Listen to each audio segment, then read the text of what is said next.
زیادہ شادیاں کرنے والے حضرات متوجہ ہوں، بہت پیارا سوال ہے۔ جس کی ایک سے زیادہ بیویاں ہوں اس کے لیے کیا احکام ہیں؟ جواب یہ ہے، جس کی 2 یا 3 یا 4 عورتیں ہوں اس پر عدل فرض ہے، یعنی جو چیزیں اختیاری ہوں ان میں سب عورتوں کا یکساں لحاظ کرے، یعنی ہر ایک کو اس کا پورا حق ادا کرے، لباس اور نان نفقہ اور رہنے سہنے میں سب کے حقوق پورے ادا کرے، اور جو بات اس کے اختیار کی نہیں اس میں مجبور و معذور ہے، مثلا ایک کی زیادہ محبت ہے دوسری کی کم، یوں ہی صحبت سب کے ساتھ برابر ہونا بھی ضروری نہیں۔ سوال دوسرا یہ ہے، باری میں دن کا اعتبار کریں گے یا رات کا؟ ایک سے زیادہ عورتیں ہوں، 2 3 4 تو باری ہوتی ہے نا کہ اتنے دن اس کے پاس رہنا ہے، پھر اتنے دن دوسری کے پاس، اتنے دن تیسری کے پاس۔ جواب یہ ہے، باری میں رات کا اعتبار ہے، لہذا ایک کی رات میں دوسری کے یہاں بلا ضرورت نہیں جا سکتا۔ دن میں کسی حاجت کے لیے جا سکتا ہے، اور دوسری بیمار ہو تو اس کے پوچھنے کو رات میں بھی جا سکتا ہے، اور مرض شدید ہے تو اس کے یہاں رہ بھی سکتا ہے، یعنی جب اس کے یہاں کوئی ایسا نہ ہو جو اس کی تیمارداری کرے، خیال کرے، تو ایک کی باری میں دوسری سے دن میں بھی جماع نہیں کر سکتا۔ آگے سوال ہے، اگر کوئی رات میں کام کرتا ہے تو کیا کرے گا؟ رات میں کام کرتا ہے، مثلا پہرا دینے پر نوکر ہے، تو باریاں دن کی مقرر کرے۔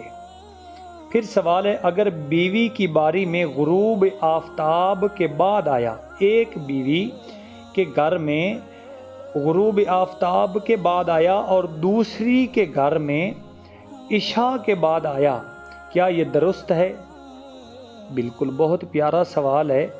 ایک عورت کے یہاں آفتاب کے غروب کے بعد آیا، دوسری کے یہاں عشاء کی نماز کے بعد، عشاء کے بعد آیا، تو یہ باری کے خلاف ہوا، یعنی رات کا حصہ دونوں کے پاس برابر صرف کرنا چاہیے۔ رہا دن، اس میں برابری ضروری نہیں، ایک کے پاس دن کا زیادہ حصہ گزارا دوسری کے پاس کم تو اس میں حرج نہیں، اور رات کا حصہ برابر گزارنا ضروری ہے۔ پھر سوال ہے، شوہر اگر بیمار ہو گیا تو باریاں کیسے پوری کرے گا؟ شوہر، جواب یہ ہے، شوہر بیمار ہو اور عورتوں کے مکانات سکونت کے علاوہ بھی اس کا کوئی مکان ہے اور اسی گھر میں ہے، تو ہر ایک کو اس کی باری پر اس مکان میں بلائے، اور اگر ان میں سے کسی کے مکان میں ہے تو دوسری کی باری میں اس کے مکان پر چلا جائے، اور اگر اتنی طاقت نہیں کہ دوسری کے یہاں جائے تو صحت کے بعد دوسری کے یہاں اتنے ہی دن ٹھہرے جتنے دن بیماری میں اس کے یہاں تھا۔ آگے بھی بہت پیارا سوال ہے، کتنے دن کی باریاں کرے؟ یہ اختیار شوہر کو ہے کہ ایک دن کی باری مقرر کرے، یا 3 دن کی کرے، یا ہفتہ کی بھی مقرر کر سکتا ہے، اور یہ بھی شوہر ہی کو اختیار ہے کہ شروع کس کے پاس سے کرے اور ایک ہفتہ سے زیادہ نہ رہے، اور اگر ایک کے پاس جو مقرر کیا ہے اس سے زیادہ رہا تو دوسری کے پاس بھی اتنے ہی دنوں رہے۔ پھر سوال ہے، کیا یہ ضروری ہے کہ ہر روز کسی نہ کسی کے پاس رہے؟ جب سب عورتوں کی باریاں پوری ہو گئیں تو کچھ دنوں ان میں کسی کے پاس نہ رہنے کا شوہر کو اختیار ہے، یعنی یہ ضرور نہیں کہ ہمیشہ کسی نہ کسی کے یہاں رہے۔ سوال پھر یہ ہے، شوہر سفر میں باری کا کیا کرے گا؟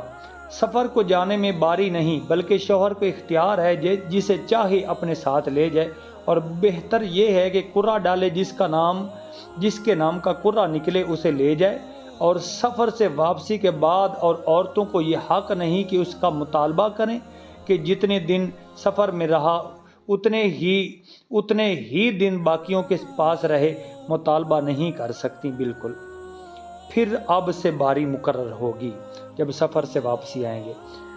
پھر یہ بات بھی قابل غور ہے، سفر سے مراد شرعی سفر ہے، یعنی جو نماز کے قصر ہونے میں مراد ہے۔ عرف میں پردیس میں رہنے کو بھی سفر کہتے ہیں، یہ مراد نہیں۔ پھر سوال یہ ہے، ایک مکان میں ایک سے زیادہ بیویاں رکھ سکتا ہے؟ جواب سنیں، ایک مکان میں دو یا چند عورتوں کو اکٹھا نہ کرے، اور اگر عورتیں ایک مکان میں رہنے پر خود راضی ہوں تو رہ سکتی ہیں، مگر ایک کے سامنے دوسری سے وطنی نہ کرے۔ اگر ایسے موقع پر عورت نے انکار کر دیا تو نافرمان نہیں قرار دی جائے گی۔ اللہ تبارک و تعالی عمل کی توفیق عطا فرمائے۔